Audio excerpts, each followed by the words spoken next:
Chinese national na si Wang Bo ang pagkakasangkot sa umano'y panunuhol sa Bureau of Immigration at mga mambabatas. Humarap si Wang Bo sa pagdinig ng House Committee on Good Governance and Public Accountability ukol sa nasabing usapin. Ang detalye sa ulat ni Ara Perez.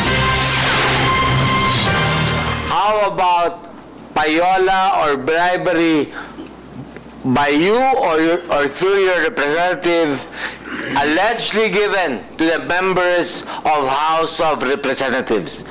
No, Your Honor.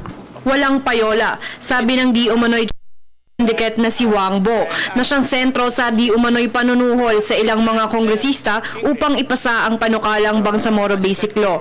Sa kanyang pagdalo sa pagdinig sa Kamara, sinabi ng Chinese national na wala siyang kinalaman sa di umano'y 440 million peso payola sa mga mambabatas at maging sa sinasabing 100 milyong piso na suhol sa mga opisyal ng Bureau of Immigrations.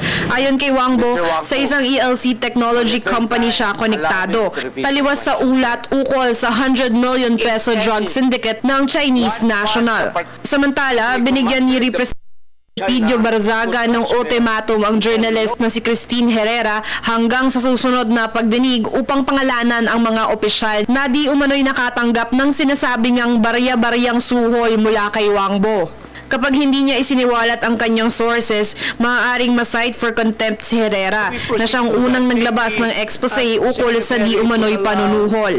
Pinanindigan ni Herrera ang kanyang inilathala na dumaan daw sa isang masusing verification process at patuloy raw niyang poprotektahan ang kanyang sources. With all due respect, Mr. Chair, I am sorry I reveal my sources and because it will compromise my integrity and it would incriminate them also in this case. Samantala, bagaman pansamantalang naka-freeze ngayon ang deportation order kay Wang Bo, kasado pa rin daw ito kung mapatunayang walang kinalaman ang Chinese national sa issue ng suhulan.